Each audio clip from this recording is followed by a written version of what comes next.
नमस्कार। देशकाल प्लस में आपका स्वागत है। मैं हूं मुकेश कुमार। दोस्तों, मालदीव के साथ एक बार रिश्ते फिर से सुधरने लगे हैं, सुधर चुके हैं और भारतीय प्रधानमंत्री नरेंद्र मोदी का वहां जाना इस लिहाज से बेहद महत्वपूर्ण माना जा सकता है। लेकिन ये रिश्तों में जो सुधार हुआ है, इसकी एक कीमत भी भारत को चुकानी पड़ी है। ये हमें जानना बहुत ज़रूरी है। ये सहज ढंग से रिश्ते सामान्य नहीं हुए हैं। एक तो मालदीव की अपनी एक फाइनेंशियल क्राइसिस है, जिसकी वजह से उसे भारत की तरफ दोस्ती का हाथ बढ़ाना पड़ा है। और भारत चूंकि मालदीव में उसके सामरिक हित हैं, इसलिए उसे आगे बढ़कर वो हाथ थामना भी पड़ा है।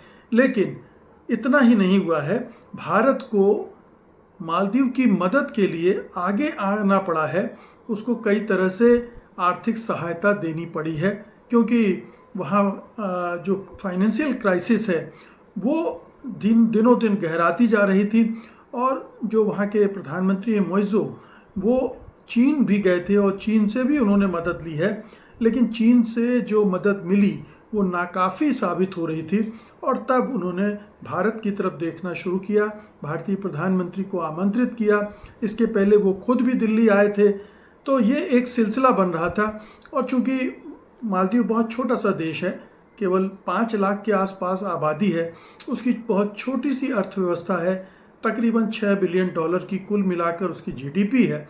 तो आप मान लीजिए कि एक जो छोटे मझोले शहर की आबादी होगी वो भारत की, वो पूरे मालदीव की है।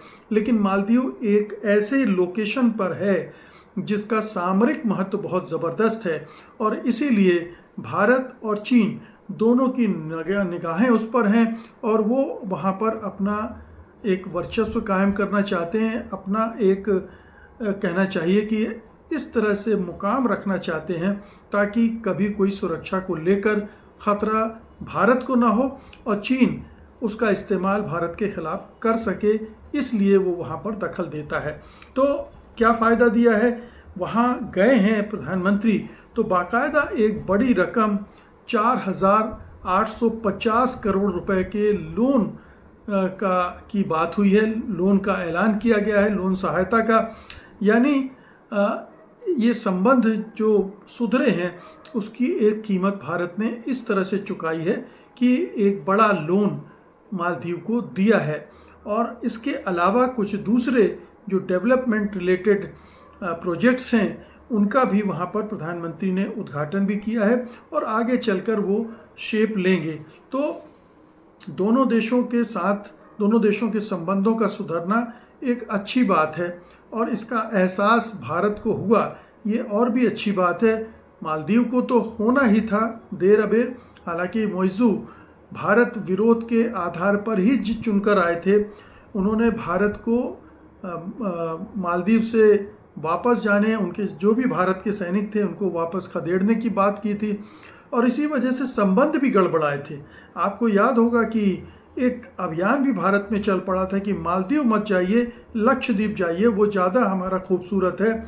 मालदीव को जो पर्यटन से आमदनी होती है उससे उसको महरूम कर दीजिए, तब उसको सबक वो सीखेगा और पटरी पर आएगा। बहरहाल ये उससे तो उतना फ़र्क नहीं पड़ा, ज़रूर पर्यटन में उसके कमी आई, लेकिन ये सबसे बड़ा जो उसको झटका लगा वो आर्थिक परिस्थितियों की वजह से, वित्तीय संकट की वजह से, और उसे भारत के साथ फिर से संबंध सुधारने की कोशिश करना पड़ा।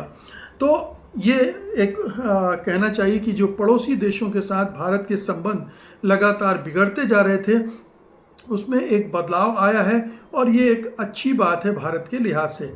लेकिन इस बात को समझ लेना बहुत ज़रूरी है कि भारत और चीन दोनों का मालदीव पर कितना दखल है, कितना असर है और क्या क्या वहाँ पर चीन कर रहा है और भारत नहीं कर पा रहा है। इस पर बहुत गौर करने की ज़रूरत है। तो सबसे पहले तो ये जान लीजिए कि चीन ने ज़बरदस्त तरीके से मालदीव को कर्ज दिया है और एक तरह से वो डेट ट्रैप जो बोलते हैं, कर्ज का जाल, उसमें वो फंसा हुआ है और चीन से तकरीबन 62% कर्ज उसने लिया हुआ है और जिसकी वजह से उसकी डिपेंडेंस चीन पर बहुत ज़्यादा है।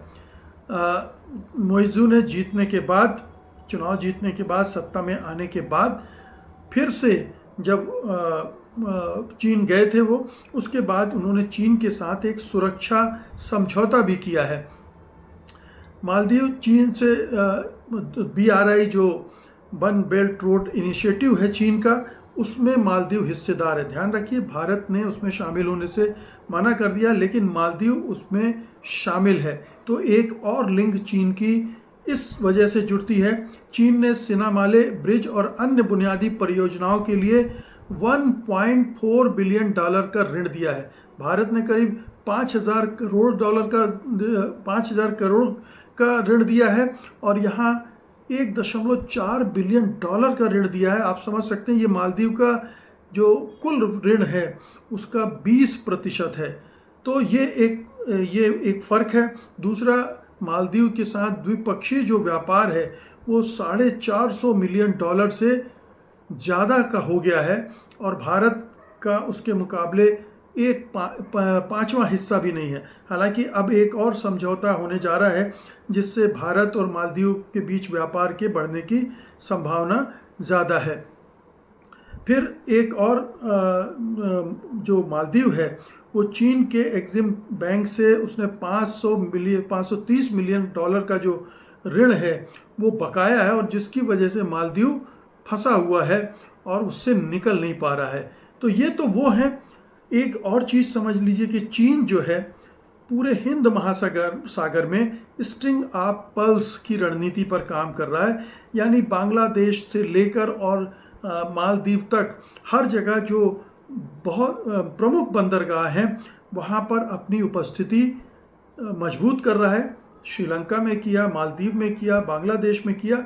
इस तरह से वो चारों तरफ से भारत को जो समुद्र वाली सीमाएं हैं वहाँ से वो घेर रहा है और मालदीव का इस्तेमाल भी इसलिए वो कर रहा है। सैन्य समझौते की बात मैंने आपसे की ही है और चीन का जो पूरा दृष्टिकोण रहा है मालदीव के बारे में, उसने उसके अंदरूनी मामलात में दखल देने की कोशिश नहीं की है।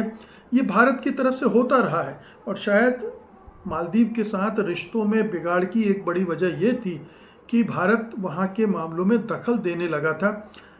ज़्यादातर आबादी मालदीव की मुस्लिम है और ये जो हमारे यहाँ हिंदुत्व की राजनीति चल रही है उससे हमारी विदेश नीति भी प्रभावित हुई है और उसका असर भी मालदीव पर पड़ा होगा और इसी वजह से वहाँ एक तरह का जो रिएक्शन हुआ उसका फ़ायदा मोइज़ू ने उठाया और वो सत्ता में आए और अब फिर से एक संबंध को दूसरे तरह से परिभाषित करने की कोशिश कर रहे हैं।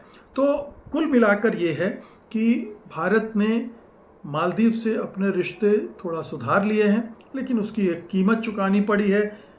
दूसरी बात यह है कि चीन उससे अभी भी कई गुना भारी पड़ रहा है। वहाँ पर विभिन्न तरह के उसने अपने जाल वहाँ फैला लिए हैं, आर्थिक भी, सामरिक भी और दूसरे इनिशिएटिव के ज़रिए भी, डेवलपमेंट एक्टिविटीज़ के ज़रिए भी। ये काउंटर करना भारत के लिए एक बहुत बड़ी चुनौती है। देखें भारत सरकार, मोदी सरकार इसे कैसे हैंडल करती है। बहुत बहुत शुक्रिया आपका। धन्यवाद। नमस्कार।